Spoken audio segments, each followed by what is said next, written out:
Sulphonation of chlorobenzene. अगर sulphonation करते हैं क्लोरोबेंजीन को तो क्या बनने वाला है, ठीक है। सबसे पहले आपको समझना है कि सल्फोनेशन का मतलब क्या होता है। तो जब कभी भी आपको सल्फोनेशन के बारे में बोला जाता है किसी के साथ भी, तो हमेशा आपको कौन का H2SO4 से रिएक्शन करना चाहिए, ठीक है। अब जो ये कौन का H2SO4 है, ये टूटता है, ये HO और HSO3 में टूटता है, ठीक है। ये दोनों में टूटता है, जिसके पास पॉजिटिव चार्ज होता है, इसके पास नेगेटिव चार्ज होता है, ठीक है। इतना समझ में आ गया। दूसरा फेज में समझिए, ये क्या है, क्लोरोबेंजीन। और ये क्लोरोबेंजीन जो है ऑर्थो पैरा डायरेक्टिंग ग्रुप होता है। ये ऑर्थो पैरा डायरेक्टिंग ग्रुप क्यों है, मैं इसका डिस्क्रिप्शन में लिंक दे दूंगा, वहां से आप चेकआउट कर लीजिएगा, ठीक है। फिर भी यहाँ पे आप समझ लीजिए, जब इसका रिलेटिव स्ट्रक्चर होता है तो इसमें जो लोन पेयर जो होता है डिलोकलाइज होता है। तो ये जो लोन पेयर है ये कहाँ पे आता है, ऑर्थो पे आता है और पारा पे आता है, मेटा पर नहीं आता है, ठीक है। इतना समझ के रखिए। इतना समझ में आ गया। ये नेगेटिव चार्ज ही होता है, ठीक है।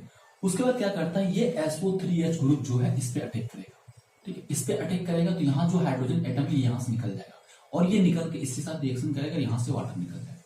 इतना समझ में आ गया।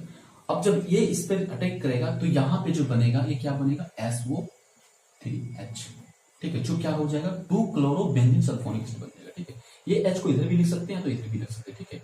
ठीक, इतना समझ में आ गया। तो क्या बनेगा, 2-क्लोरोबेंजीन सल्फोनिक एसिड बन जाएगा, ठीक है। दूसरा केस में फिर इसी तरह से क्या है, क्योंकि ये लोन पेयर जो है एक जगह पे नहीं रहता, ये डिलोकलाइज में घूमते रहता है, ठीक है। तो दूसरा केस में जब लोन पेयर यहाँ पे आएगा तो ये SO3H फिर अटैक करेगा और अटैक करेगा तो इस पर जब अटैक करेगा यहाँ पे ये वाला, तो फिर यहाँ से हाइड्रोजन एटम निकलेगा, वाटर यहाँ से निकल जाएगा और इस केस में फिर यहाँ पे बनेगा SO3H और यहाँ पे क्या बनेगा, 4-क्लोरोबेंजीन सल्फोनिक एसिड बन जाएगा। यहाँ पे 2 बनेगा, यहाँ पे 4 बनेगा। माने ये क्या बन रहा है, ये ऑर्थो पे बन रहा है और ये पारा पे बन रहा है, ठीक है।